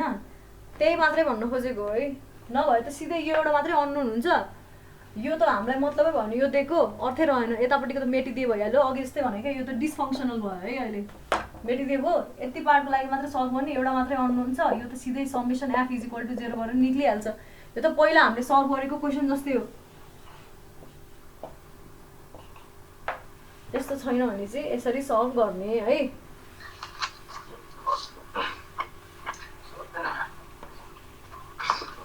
के भन्छ बुझिरहेछ? ल अब एउटा क्वेसन गरौँ है, भेरी भेरी इजी क्वेसन, सबसे फर्स्ट क्लासमा गराउनु खोजेको क्वेसन हो। क्वेसन नम्बर 3 एक्जाममा सोधेको 072 चैत्रमा सोधेको क्वेसन हो। ABC is a rigid bar wire BD is made एल्युमिनियमले बनेको छ रे। लेख है फटाफटी। and EC is made of steel. Determine the stresses. तर त्यति डिस्क्रिप्सनकै आधारमा पनि तिमीहरूले त सबै क्वेसन अब सल्भ गर्न सक्छ जस्तो लाग्छ मलाई त। किनभने आउने खाले क्वेसन भनेको त्यस्तै खाले हो क्या।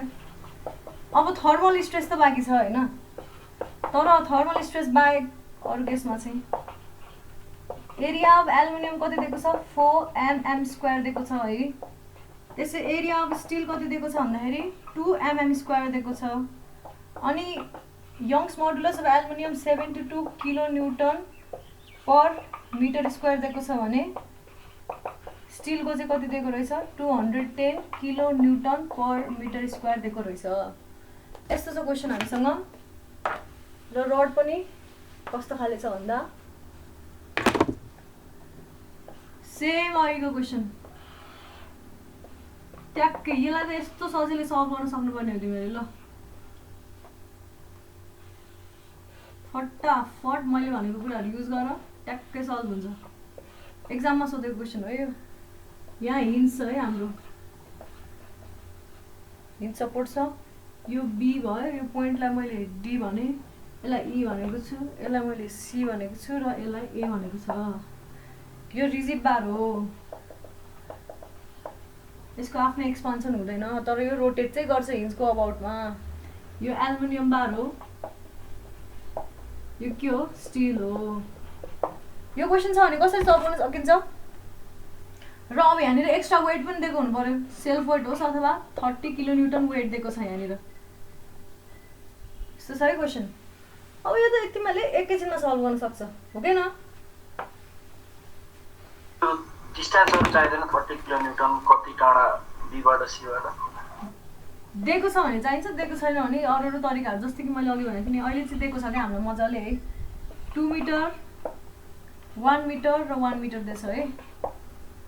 अब यसलाई सल्युसन यहाँ आउन सक्ने रियाक्सन भनेको एउटा भर्टिकल रियाक्सन हो, एउटा हरिजन्टल रियाक्सन हो नि हैन, हिन्जमा आउन सक्ने भनेको।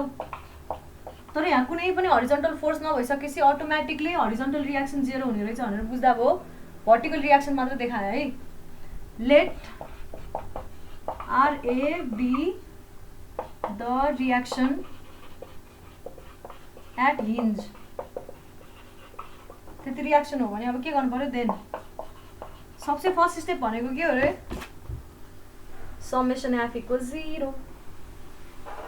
त्यहाँबाट केही सल्भ हुँदैन तर त्यो इक्वेसन लेखेर राख्ने।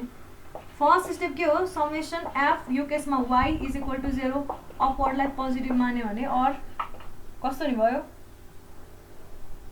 एफबिडी बनाऊ है। अहिले सबसे फर्स्टमा बाङ्गो बनाऊ सिधा बनाऊ त्यसले केही फरक पर्दैन। अहिले यस्तो छ भने यहाँनिर 30 किलोन्युटन फोर्स छ, यहाँनिर P भने मैले यसलाई AL, यसलाई भने मैले PST भने र यहाँनिर मैले रियाक्सन R दिएँ भनेदेखिबाट यस्तो छ है मेरो एफबिडी।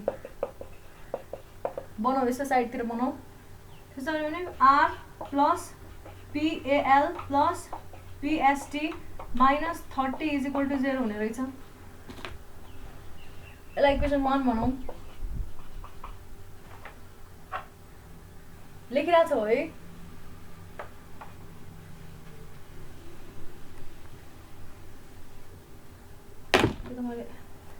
त्यसै गरी सेकेन्डमा के गर्नु पर्यो समेसन मोमेन्ट अबाउट पोइन्ट ए अथवा हिन्ज = 0 गरौँ। त्यति गर्दाखेरि के आउने भयो P एल्युमिनियम × 2 हैन plus P at steel × 4 distance भइहाल्यो है। स्टिलबाट 4 मिटरमा छ, त्यसपछि एल्युमिनियमबाट 2 मिटरमा छ। र त्यसै गरी अर्को के हुने भयो -30 × 3 = के हुने भयो 0। केलाई कस्तो खाले मोमेन्टलाई पोजिटिभ ल्याएर रहेछु मैले एन्टी क्लकवाइजलाई पोजिटिभ ल्याएर रहेछु है। युजुअली क्लकवाइजलाई पोजिटिभ लिन्छ, मैले एन्टी क्लकवाइजलाई पोजिटिभ लिएको रहेछु। यस्तो आयो भनिसकेपछि और के गर्नु पायो 2PAL + 4PST = 90। यसलाई मैले इक्वेसन 2 भने अथवा यसलाई अझ सिम्प्लिफाई गर्न मिल्यो यति मात्रै लेख्दा पनि फरक पर्दैन है। लेखिरहेको छ नि म सँगसँगै है गाइस। कुनै पोइन्टमा कन्फ्युजन छ भने सोध है। केही नौलो कुरा गरेको छुइनँ, पुरानै कुरा गरेको छु। Summation f = 0 summation m = 0। Usually हिन्जको अबर्टमा लियो भने त्यहाँनिरको रियाक्सन फोर्स आउँदैन, त्यही भएर हिन्जको अबर्टमा मैले मोमेन्ट लिएँ। अब के गर्ने भने थर्ड के गर्ने कम्प्याटिबिलिटी कन्डिसन युज गर्ने। Using condition of compatibility. Compatibility condition use गर्दा कस्तो होला त तिम्रो अब इमेजिनेसनमा आइसक्छ, किनभने तिमीले धेरैचोटि प्र्याक्टिस गरेको छौ, तिमीले धेरैचोटि फिल्डमा अब्जर्भ गरेको छौ रे। अब्जर्भ -30 × 3 लेख्नु भएको थियो क्यारे = 0। मोमेन्ट लेख्नु बुझिनु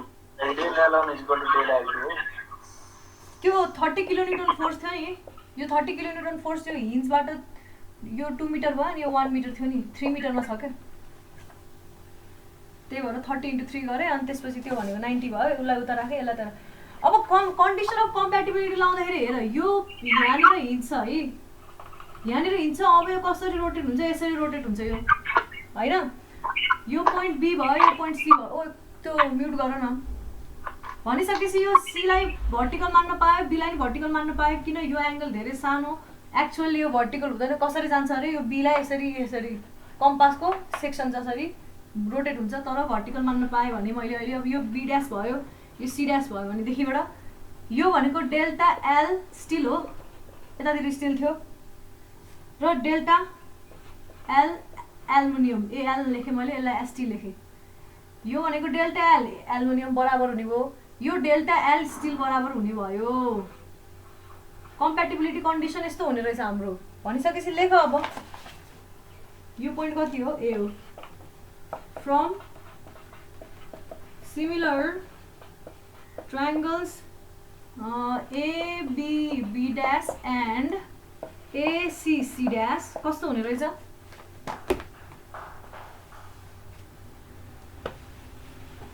फ्री बडी डायग्राममा बाङ्गे तरिकाले फ्री बडी डायग्राम बनाउँदा नि हुन्थ्यो है तिमीले। एक्चुअली चाहिँ त्यो अलरेडी मोसनमा आइसकेपछि चाहिँ ऊ आएको के अरे स्ट्याटिक इक्विलिब्रियममा आएको हुनाले तिमीले बाङ्गे तरिकाले फ्री बडी डायग्राम बनाउँदा अझ राम्रो यस्तैमा क्या ल B dash by C dash is equal to delta L L divide by delta L ST लेख्न पाएँ नि यो भनेकै र यो भनेकै यो बराबर हो र यो के बराबर हुन्छ यसको र यसको बराबर हुन्छ एबी अपन एसी यो भनेको 2/4 बराबर हुने रहेछ 1/2 और के रहेछ 2 delta L L is equal to delta L ST रहेछ। अब डेल्टा एल एल र डेल्टा एल एसटी को फर्मुला हाल 2 छँदैछ पी एल्युमिनियम इन्टु लेन्थ भनेको कति छ 1 मिटर छ हैन त्यसको क्वेशनमा दिया होला नि लेन्थ 1 मिटर दिएको छैन देखो मैले लेख्न बिर्सिन यतापट्टि जुन त्यो स्टिल एल्युमिनियम छ त्यसको लेन्थ 1 मिटर दिएको छ है दुवैको 1 मिटर हो र यो 1 मिटर कुन 1 मिटर युज गरेको छ भन्नु त मलाई ओरिजिनल लेन्थ युज गरेको छ है नझुकिने नि ओरिजिनल लेन्थ एक्सटेन्ड भन्दा हुनु भन्दा अगाडिको लेन्थ युज गरेको छ त्यो त अब्भियसली फर्मुलामा PL/AE आको नै पहिला यो original length original area use गरेर आको हो है यो त थाहा छ है किनभने डेल्टा एल त थाहा नै हुँदैन हामीलाई अनि नयाँ लेन्थ भनेको त एल प्लस डेल्टा एल हो नि त एल ड्यास भनेको त र यो पुरानो लेन्थ 1 मिटर छ upon A area of steel कति छ aluminium area of aluminium 4 × 10⁻⁶ 4 metre mm square छ त्यही भएर 10⁻⁶ इन्टु ई भनेको कति छ भन्दाखेरि 72 × 10⁻³ रहेछ newton per metre square kilo newton per metre स्क्वायरलाई न्युटन पर मिटर स्क्वायरमा कन्भर्ट गरे एरियालाई मिटर स्क्वायरमा कन्भर्ट गरे एमएम र मिटरमा 10⁻³ को डिफरेन्स छ स्क्वायरमा 10⁻⁶ आयो पीएल अब केमा के को टर्ममा आउने भयो न्युटनको टर्ममा आउने भयो किलो न्युटनमै गर्दा हुन्थ्यो होला नि अघि 30 पनि किलो न्युटनमै गराछौँ हामीले एकदम मज्जाले मिल्छ म अब यसलाई किलो न्युटनमै मान नि त यसलाई त न्युटन माने नि किलो न्युटन माने नि अब यो यतापट्टि छ नि हैन यहाँ प्लस केही भए भयो त्यसो गर्न मिल्दैन थियो यसलाई किलो न्युटनमै मान नि त ल यति हटाउन साथ यो किलो न्युटन पर मिटर स्क्वायरमा कन्भर्ट भयो यो लेन्थ मिटरमा छ यो मिटर स्क्वायरमा छ यो किलो न्युटन पर मिटर स्क्वायरमा छ यो मिटर स्क्वायर क्यान्सल आउट हुने भयो र यसको किलो न्युटन र यसको किलो न्युटन क्यान्सल हुने भयो यो त युनिटलेस हो त्यही पनि है भनिसकेपछि अब पी स्टिल इन्टु यसको लेन्थ 1 मिटर अपन एउटै युनिट राख भन्नु खोजेको यसलाई नि किलो न्युटन माने मैले भनिसकेपछि एरियालाई अब मैले केमा लेख्नु पर्यो मिटर स्क्वायरमा लेख्नु पर्यो र अब ईलाई के को टर्ममा लेख्नु पर्यो किलो न्युटन पर मिटर स्क्वायरकै टर्ममा लेखेँ मैले यसलाई सल्भ गर युनिट एउटै राख एरियाको युनिट जे राखेको छ लेन्थको युनिट त्यही राख र ईमा पनि त्यही युनिट राख फोर्सको युनिट जे राखेको छ 2.9 p1 - p2 = 0 और भनेपछि कस्तो आयो भने PAL = यसलाई सल्भ गर्दाखेरि 0.343 PST आयो है यो इक्वेसन 3 भयो अब सल्भिङ इक्वेसन 2 and 3 2 र 3 लाई सल्भ गरेर हेर्दाखेरि कस्तो आउँछ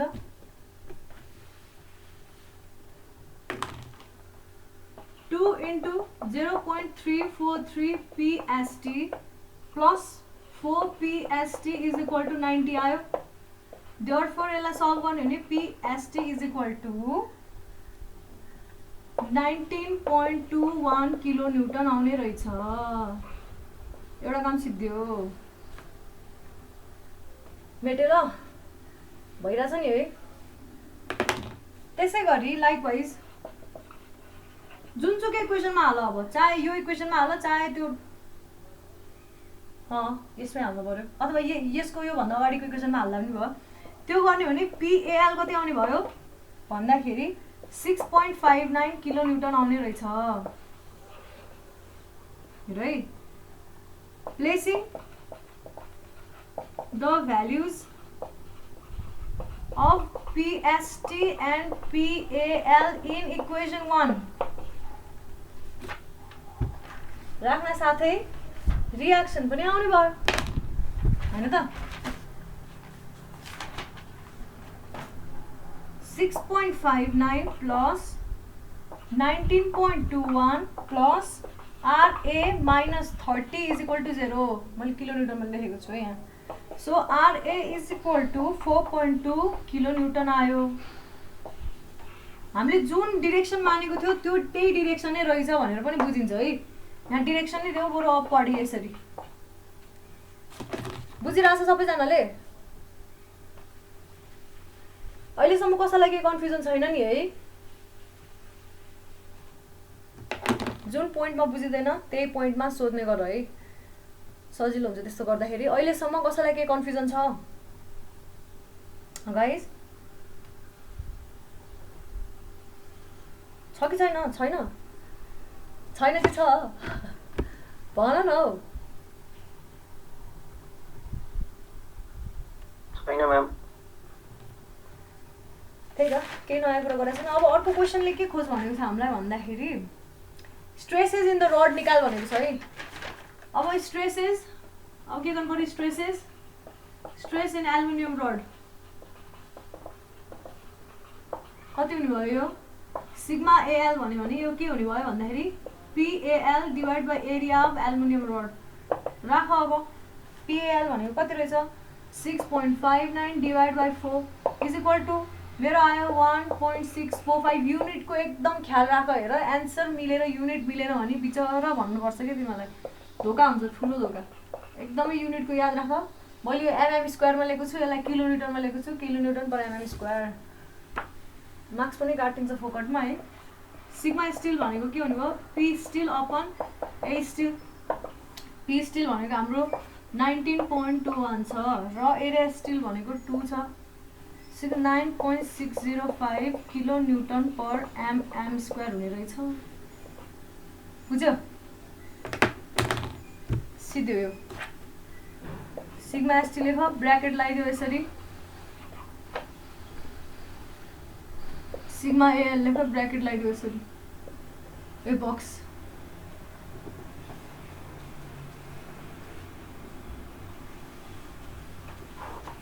कति टाइम छ हामीसँग? अर्को न्युमेरिकल गर्न भ्याउँदैन रहेछ. आफै गर्छौ त एउटा न्युमेरिकल? दिम गर्छौ? इन्ट्रेस्टिङ. ल यस्तो गर्छु नि त, म असाइनमेन्टै दिन्छु. त्यो जिबिएम सरको बुकबाट त के त्यो त प्र्याक्टिस गर भनेर दिएको हो है. यो न्युमेरिकल कसरी गर्छौ खै बुझ्दैन होला. यो न्युमेरिकल बुझ्दैन होला.